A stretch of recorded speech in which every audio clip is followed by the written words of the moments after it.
All right, all right, guys. It is a 11:30. Let's go ahead and get things started here. A big victory on Saturday over Long Island. Now we turn our attention to the Georgia Bulldogs to wrap up our non-conference schedule. Let's turn things over to the man of the hour, Coach Sean Lewis. Coach, just kind of an opening statement about the big win on Saturday, and now the task at hand against the Georgia Bulldogs as we wrap up the final week of non-conference. Yeah, I mean, just great to get back home. Great to be in front of our fans. Awesome turnout on a beautiful day in Northeast Ohio, and excited for the upcoming weeks when we get back home for the homecoming game and conference opener against Ohio. I know it'll be even better with our fan support and student support. Really looking forward to that excitement and engagement. But great to get a win. Good to be back in Club Dub. Always great when you can set program records the way that we did to get our 10th straight home win. Thought that our guys settled into the game nicely, was able to dictate some things, play a clean game, came out of it healthy, got the win. That's the main thing, the most important thing. Saw some good things. Some guys stepped up. Caleb Johns played great. Awesome for Colin to get his first, victory as the starter. And then Gavin Garcia continues to make plays, as he's very, very young in his career here. Obviously, that's a great win. And now that's in the rearview mirror. We got an excellent challenge ahead of us as we go forward to play the Georgia Bulldogs, and looking forward to getting on the road on Friday and going to test ourselves yet again before we jump into conference play. Thank you, Coach. Let's open it up to some questions. Let's start with our man from the Record Courier and Alan Moff. Any questions coming out of Saturday or looking forward to Georgia there, Alan? Yeah, you kind of talked a little bit about what you saw from that last one. What do you take out of a game like that when you were able to control things and then the next test, obviously, as tough as it is, what can you take out of that one and move on with? Yeah, I think the biggest thing, as always, is the lessons learned from it. It was a good execution of the game plan on the day of the game. We talked about it as a team. There were some moments in the week of preparation where we could do better, where we can handle better. But against a quality opponent like this week, if we don't handle our preparation the right way, obviously the margin of error is significantly less when you're playing as a talented ball club as Georgia is, as opposed to a week ago. And again, not that it's about the opponent, but just understanding the standard that we have for ourselves and the way that we can go about our business even better. But the major takeaways from Saturday, again, the growth and development of the offensive line, being able to run the ball and control the pace of the game the way that we did. Really thought the defense did a good job early on. Long Island has similar defensive structure that we did. They kind of knew the stress points a little bit, schemed up some good things. That explosive touchdown play, that's a good ball play, and they put some stress on us. But Coach Johnston and the defensive staff and the kids did a great job communicating of what they were getting, settled in, made those adjustments, and responded. So again, the work that we continue to do and the real work of being in the game and being in the foxhole together is going to give us true confidence as we continue to go forward and come together as a team. So very, positives to build from that. And, again, now as we go forward, again, it's about living our standard, putting a full week together. And if we do that the right way, then we'll go down and we'll take our best shot, and we'll see what that looks like as we go compete to win down in Athens. Yeah, you kind of talked to us about this a little bit, but obviously your offense, you pretty much were able to do what you wanted to do from the get-go. Defensively, it was a little bit of a struggle at first. Do you get more out of that, though, having gone through that a little bit when things weren't going perfect and you had to figure some things out? Yeah, I love the struggle. You know that me, Alan, I enjoy the productive discomfort that leads to growth, right? And so I think our kids, maybe mindset going into it was like, all right, hey, we're just going to show up and win this game in the first drive. And obviously that wasn't the case, right? So it was a great lesson learned there, right? That the environment and the opponent can't dictate our mindset and the way that we go about our work. And so to learn from that and then go, all right, hey, like, we're in it. Like we're getting some real conflict here, right? Contact's been made. Like, how are we going to respond? And ultimately the kids did, to bow up and to hold them, to miss that field goal and then ultimately only surrender 10 points. Again, that result is we'll gladly accept that. However, the process and the way we go about things, the day-to-day preparation and cherishing the moments where we can grow and lean into that productive discomfort, not just on game day, but all the way through the week. There's a major lesson that we need to take from, the week of preparation last week that we can carry into this week. And that's going to, carry us through and make us a better ball club as we continue to develop the right mindset to play elite football.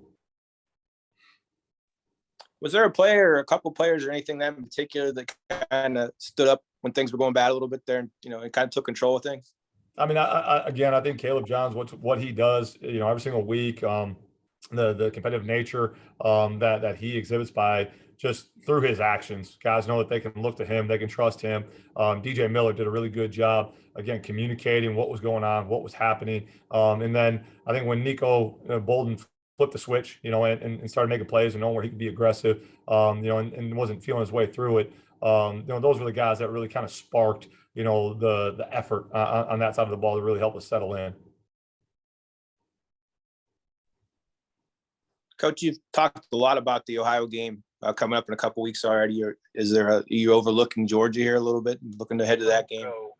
No, absolutely not. Absolutely not. I'm just making sure that our fans are looking forward to that opportunity. That's the next one that we get at home. But Alan, when you're going to go place a team that's the reigning national champs, they have 67 scholarship athletes that were either former 4-star or 5-stars out of their 85 scholarship athletes. There's no looking forward to that. And again, given the opportunities that we have, the moments that are in front of us, and we only get 12 of these a year. I cherish each and every single one of them, and we're going to prepare accordingly. I'm just making sure that our fans know that there's a great opportunity to come watch us play on that day, and there's going to be a great opportunity for us to go compete this week. But by no means, you know me, we ain't looking past this one, and we're going down there to compete. We're going down there to win, and we're going to go handle our business accordingly this week by preparing and giving ourselves a chance. Yeah, obviously that was a joke. A lot of times when you come into a season, schedules look tough, and then it shakes out as things shake out. Maybe it wasn't as tough. Have you kind of taken a little bit of a look on what Washington and Oklahoma have done when they haven't been playing you, and just kind of thought about what you're going through here in this month of September? I know what it is. I know what I can control. I know what I can't control, and I know that. I got done, like the way that we all did probably with our work Saturday morning. And there was a great football game of two well-coached teams that, competed Saturday night. And one of them we happened to play. And yet again, that Washington ball club put up another 500, total yards of offense against a really good quality opponent. That defensive front overwhelmed a really good offensive front for Michigan State. And the Power 5 opponents that we've played haven't lost a game and have been playing some pretty high-level ball. And so, again, good for them. They're well-coached teams. We stood in the arena with them, and we know how talented they are. And it gives us great confidence. It gives me great strength to know that we're well-coached, and our kids are also very, very talented. And when we do right and we can string together plays and series and quarters and, halves, and we can put together a complete game, I think we have the opportunity, if we go about our business and we can stay humble and stay hungry, to have a little bit of success. If we can just worry about and focus on each moment to moment and not get our nose too far over our skis with anything just because we played with some people. Like, they're good teams, we played with them, but at the end of the day, we didn't win. So we got to get better. And at the end of the day, hey, we won this past week, and that doesn't matter. We got to get better. And luckily, that's in the fiber of who we are. It's it's one of our core beliefs in terms of we want to improve and compete each and every single day. Like, just live in the present, be where our feet are, obviously aware of it, but we knew they were good teams. We knew what that was, and we know we got a great opponent and a great opportunity and a great venue to go bring our great football team to go compete this week.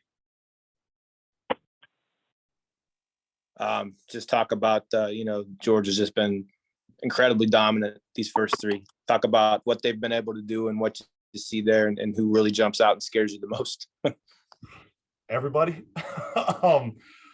Here's the thing, right? You said it. They've surrendered 10 points through 3 games.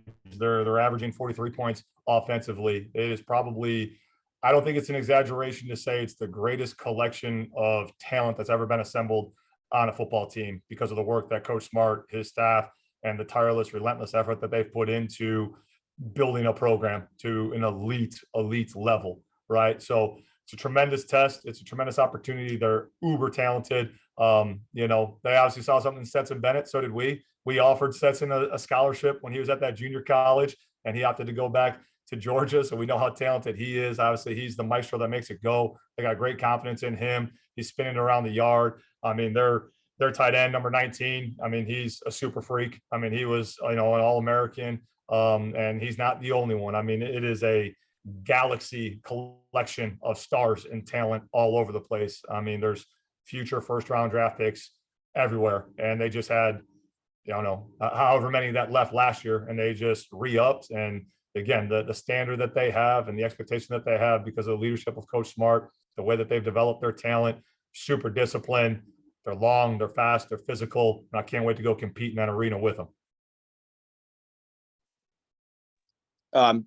Defensively, the same deal, the numbers. The one that really jumped out at me, they have hurried the quarterback 54 times in 3 games. Talk about what you're about to face there and how they're able to do that. I mean, they win their one-on-ones. I'm surprised it's only 54 based off your numbers. It sure feels like more than that watching it on tape. But they win their one-on-ones. They do a great job, again, with their scheme and the kids executing it and communicating it. It is textbook in terms of their communication, the way that they handle trades, shifts, motions, to where people are not out of place.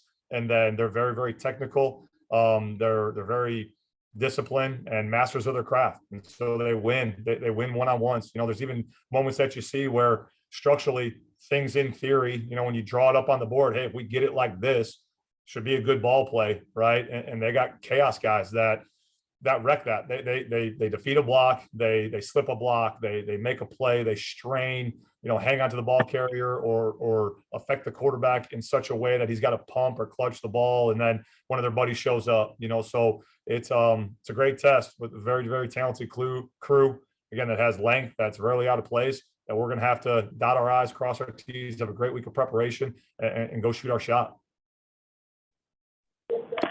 What's just kind of the mood of the team you gauged so far? I mean, it's obviously a once in a lifetime opportunity to go play the number 1 team. What's kind of being said around the buzz type of thing? Let's go get it. Let's go to work. There's a lot of work that needs to be done, right? But eager and excited to go back to work and let's go take our shot. Last one, you mentioned you come out of the last game pretty healthy. Expand on that maybe, and then just anybody you think that you might get back this week that hasn't been playing lately. Yeah, I mean, nothing really new to report besides general game days, bumps and bruises from this past weekend. Josh Smith should be back up. That looked to be like only just a 1-week deal, which we were able to patch over with Colin punting the ball. So we won't have to do that again. Hopefully getting Capone Blue back up. Again, Jay Sean Polk's kind of week to week. We'll see where he's at as we continue to go. So those are really the guys of note. Thanks, Coach. Yep. Thanks, Alan. I know we've got a couple of guys covering the Georgia Bulldogs, and to be cognizant of their noon press conference time, let's get some questions out of them. Mark, if you're on the call, I know you had some questions for Coach. Hey, Coach. Mark Weiser with the Athens Banner-Herald. Hope you're doing well. Wanted to ask you, how do you feel about playing these 3 Power 5 conference teams, and do you have any input in the scheduling? I feel great about the opportunities to have a job, to leave an FBS program. It's a unique, special opportunity that I get, that there's only, 130 other guys that get to lead a program into different arenas and to lead and guide young men. So feel very humbled and grateful to be the steward and servant of this program. And I got tremendous input now with our new AD in the direction that we're headed for future scheduling. What does that look like? Like, are you trying to dial it back a little bit? I know there's financial considerations. Yeah, we're looking to put our kids in the best spot and our department in the best position to be successful. Ultimately, that's the main goal, right? That's our job as the servant leaders that we are to our student athletes, to the athletic department, so that we can put our kids in the best position to be successful across all the spectrum of sports here at Kent State. And you'll be able to personally evaluate, 3 top 25 teams that you're going to have gone up against after this weekend. I mean, what is that like as just to have that kind of experience as a head coach and to match wits with obviously very talented rosters and talented coaches? Yeah, I've been doing it for a long time with my background. I mean, obviously got to go head to head with Dabo in 2016 when they won their first national championship, have competed in this arena at a very long time. I mean, so it gives me a nice advantage with the perspective that I have as one of the coaches on the voting for the AP poll to have a pretty accurate description of who belongs where in the ranking of things, because I've gotten to see quite a few of them over the years firsthand and live and up close. Last thing for me is Brock Bowers, your impressions when you watch the film of him in terms of, have you seen many tight ends in your coaching career that have some of his, traits? No. He's extremely special. He's extremely rare, and there's a reason why at a very young age he's having exceptional performances. He's very, very special. Can you kind of elaborate? What do you see that differentiates him from some of the other top tight ends out there? He moves like a wide receiver with his athletic ability, his ability to get in and out of cuts. His catch radius is phenomenal. His run after catch is truly unique for an individual his size. And then his willingness to add value and not just hold up, but dominate at the point of attack as an inline blocker is truly unique. I mean, he's an exceptional talent. Thank you. Good luck. Appreciate it. Yes, sir. Let's open up some more questions from the media down in Athens. I know several joined via cell phone, so I apologize for not having your name available. But if you have any questions for Coach, please go ahead.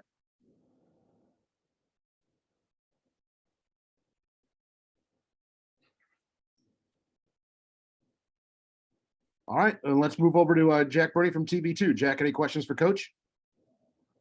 Yeah, Coach, wanted to ask one about the Long Island game before we got into Georgia. Just the run game was phenomenal. Once again, I feel like it's part of your bread and butter offensively. You only threw 13 passes, but you're able to gain 353 yards on the ground, 7 yards per carry. Just after, going through the tape, how were you able to be so successful on Saturday, and what things do you think you can kind of carry over successfully in the run game into Saturday and into conference play as we get started here in a couple weeks?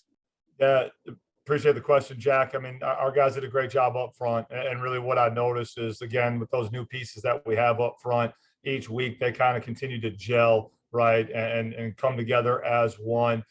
Best performance to date, with their ability to do that. I thought they did a really nice job on their double teams, on their combinations, understanding where they could stay thick on it before they, exited and climbed to the second level players. So just, that feel, that confidence of putting that display and that performance down should give them some confidence as we go into a very formidable front against the Georgia Bulldogs. We mentioned several times on this call how good Georgia is. They've outscored their opponents this year 130-10. So I guess how much importance does that put on you guys and on your offensive efficiency this week and, being opportunistic on scoring opportunities when you have them? And what are some things you think you need to be successful with to have success offensively, both in the red zone and create those scoring opportunities for yourself come Saturday? Yeah, I mean, we know that points are going to be at a premium.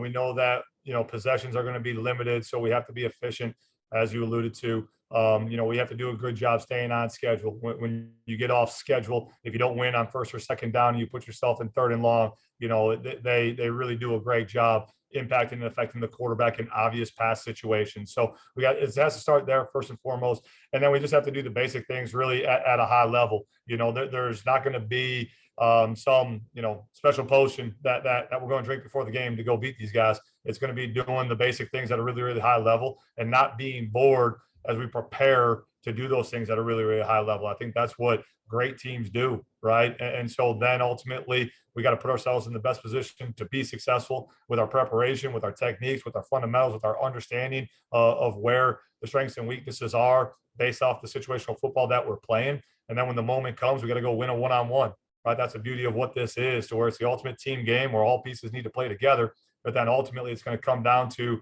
hey, can I consistently and for the majority of the time win this battle against the guy across from me? And that's going to be a very formidable task this week. Thanks, Coach. Yes, sir. Thank you, Jack. Let's swing things over to the voice of the Golden Flashes and Rob Polinsky. Rob, any questions for Coach? Yeah, thanks, Dan. Hey, Coach, could you just talk about the overall depth of the running back group? And what they've been able to do, especially Saturday. It just seemed like whoever you plugged in there could get done what you needed to get done. And I know the offensive line has a lot to do with that, but even with X out so far this year, just how well that group has played. Yeah, I mean, they've done a really, really good job coming together and supporting one another. Coach Johnson does an unbelievable job leading those guys. And again, we've talked about it before.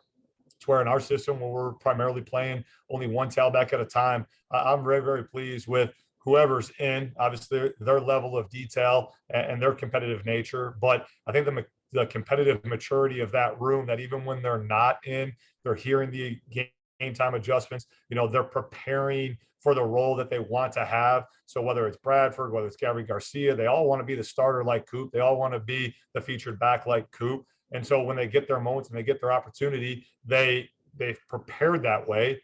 And so now they seize the opportunity, they seize the moment, and they seize the carries that they get. So again, that speaks to the kids' work ethic. It speaks to their competitive maturity. And, again, their relentless desire to get better and improve in the development that our staff has done to pour into those guys. I know Long Island's tight end, it was very good, and he was hurting the defense a little bit early on in the game. Can you talk about how you were able to change things up? And, after his early success, it seemed like, you were able to take him away a little bit, and that certainly helped the defensive effort for the rest of the way. Yeah, again, that goes to the communication, right, that the kids were seeing. No one's got a better view of what's happening on game day than the kids. And so our guys do an unbelievable job of getting off the field, right, and getting over to the boundary and communicating with their position coaches and with Coach Johnson so that, hey, here's the problems, here's the stresses, do we need to make tweaks? Do we need to make adjustments? And there's just a couple things like every game that we needed to tweak. And so we were able to do that. And that allowed, certain guys to play a little bit more confident, a little bit more fast, because we were getting some things like we always do and like we always present, right, that you haven't seen on tape. That's the art and the beauty of coaching, right? And then the kids took to those coaching points, and we were able to, shut down a good player for the majority of the rest of the game. I wondered your thoughts on just the overall special teams, not just only Saturday, this past Saturday, but really to this point. I think they've played really, really well. And can you talk about what Coach Barton and that group has done, not only just the punt return for a touchdown, but it seems like in all phases, we're really playing very well with special teams. And could that unit really help you out this Saturday? Yeah, I think teams is the glue that ties the game together, right? It's kind of the invisible yards that don't get talked about a ton, especially when it comes to a game like this one, where in order for it to go the right way and the way that we want it to go as we go compete, right, we're going to have to do a great job flipping the field and making them go the long way. And again, so, our teams has had some good moments. The consistency of it, there's some things that have popped that from a coach's eye, we've probably gotten away with that. Again, I know the Georgia coaches are seeing it, that, hey, if they don't tighten this up, we need to test it because we can be exposed. So on the surface, it's been good, and I've been pleased with the effort. We put a lot of time into teams because I do believe it's a competitive advantage. Coach Barton does a phenomenal job, and we are starting to find some real guys that are truly believing into, that phase of the game and embracing the role that they can have, in that area of the game. We need a couple more guys to continue to buy into it and realize, the value add that is, and how by having standout roles there, it's going to lead to greater roles, whether it be offensively or defensively. But been some very, very positive, impactful plays, and just looking for consistency in the work across, every single day as we go forward with it, so that we can make even more plays come Saturday, because there's been really a ton of plays that have been made, and there's a ton of plays that, could have been even better if we've just had a greater level of detail to really impact the game in a positive way. And Coach, I know you've talked about Georgia's talent, obviously, throughout this press conference, but is there maybe one position group as great as they are that even stands out above the others? That's maybe the biggest concern for you. I mean, their fronts are unbelievable, Rob. Their offensive line, there's not a guy that's under 6'4", that's under 300 pounds, and they move as athletic as some of our skill guys. And then their D line as well. It's not only the starters, but I mean, they roll so many defensive linemen. Like on average, their D line plays anywhere from, like, one player plays anywhere from 35 to 40% of the snaps. So they're going to stay fresh throughout the course of the game. They're uber talented along the fronts, and the way that they're able to create a new line of scrimmage offensively and impact and dent your line of scrimmage when they're on the defensive side is super impressive. And if we don't handle those fronts, we don't handle their O-line, we don't handle their D-line, the rest of it, the rest of the skill pieces, and the rest of the talent, really doesn't matter. Thank you, Coach. Yes, sir. All right, guys, any follow-up or one last call here for some questions here for Coach Lewis? All right, Coach, we'll let you get back to the drawing board. We'll see you Thursday for our coaches show, and then we'll lace them up and talk about a big victory over Georgia on Saturday afternoon. Sounds like a plan. Go Flashes.